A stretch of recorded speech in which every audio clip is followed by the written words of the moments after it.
For me, exercise in general has been really helpful for sleep, and it's not necessarily exercise at night that helps me sleep, but just exercise at some point during the day. I really actually think the opposite is also true, where if I don't get enough exercise, I just feel like my body does not feel fatigued enough to fall asleep. And I also find that if I exercise too late in the evening, too intensely, that definitely prevents me from falling asleep. If I'm eating well, I tend to sleep better. If I'm like working out, I tend to sleep better. These are all kind of the inputs that tend to help me have better sleep. So if I'm like tracking my sleep and I'm having like a bad streak, Zen mode is one thing I'll do to kind of snap out of that, but then it's like, okay, I need to like make sure my diet is on track, make sure my exercise is on track, and that'll help me pop back into that sleep pattern.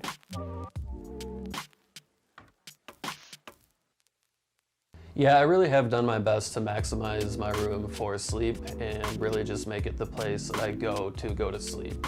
There's no TV in there, nothing to distract me. I have a sound machine because a lot of my challenges with sleep are kind of racing thoughts. My favorite hacks for improving sleep are blacking out the room, so whatever means necessary, blackout shades, closing the curtains, you know, putting stuff over blinky lights or clocks. I make sure that my bed's made, which sounds kind of weird. But it was distressing a little bit, I found, to get into an unmade, messy bed. And I like the idea of climbing into a made bed.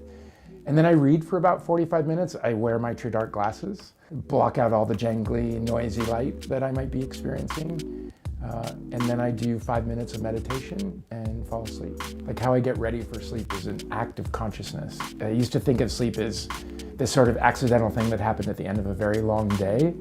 And now it's this thoughtful contribution to tomorrow is what I think of my sleep as, so it's amazing.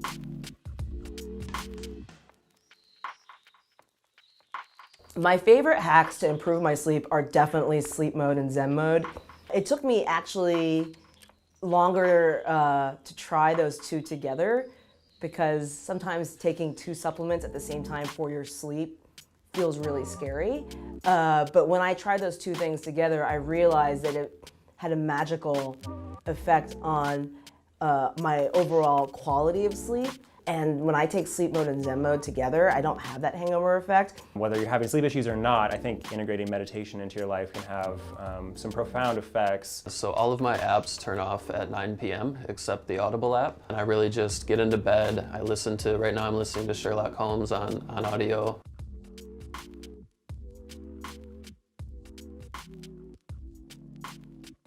The most obvious one is Bulletproof Sleep Mode. It's a sleep supplement that I formulated, so clearly I must think that one works.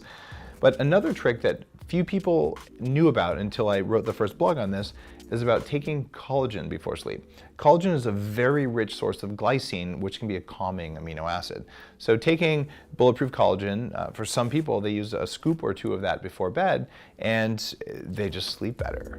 And this is one of those things where you're not necessarily eating, but using a targeted amount of amino acids in your protein to do that. A lot of times people wake up in the morning because they have a blood sugar crash around 3 to 5 in the morning, and then the body says, oh, I know how to raise blood sugar, have some adrenaline and cortisol, and then you can't go back to sleep. So the solution for that is you can have some brain octane oil with your collagen before you go to bed. And brain octane oil can provide an alternate source of energy besides glucose in the form of ketones. So some people just sleep like a baby when they have that energy backup system. And for other people, it's raw honey. And raw honey can increase liver glycogen, which is a way of storing carbohydrates so that when you would have woken up at 3 in the morning, there was enough sugar on demand for the brain that your blood sugar levels were constant throughout the night.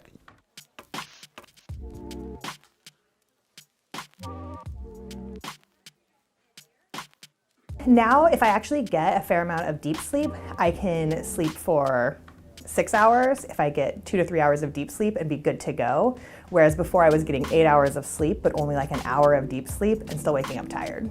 So all of these things have made me aware of what I need to do. Also not eating right before bed or drinking wine right before bed. Turns out when I do those things, now I'm aware and I can track my sleep through the app and I can see actually the outcomes. Like if I drink wine right before bed, who knew? So yes, I do track my sleep. It's a relatively recent phenomenon. When I discovered the Oura Ring, I learned what a great device it is for sleep, and I want to learn more about my sleep and actually also my resting heart rate. It made me realize the importance of consistency and understand how much better my sleep is when I am consistent. So it's become really kind of a game for me to say, what did I do yesterday that made me sleep really well tonight? And if I wake up feeling a bit weird and my sleep data shows that, it's like, oh, I bet I can predict what I did. So for me, the big thing is I feel like I have this huge sense of control over the quality and duration of my sleep. And I don't think I had that going back 5 or 10 years. If I could say anything about biohacking or nutrition or health and wellness or anything like that, I would say above all, sleep is really the most important thing you can do for health and longevity. Sleep is so critical for your body to restore, repair, consolidate memory. There's so many things your body's doing to prepare you for the next day and the rest of your life while you're sleeping. So really, I recommend highly getting your sleep in order. It's made such a big difference for me.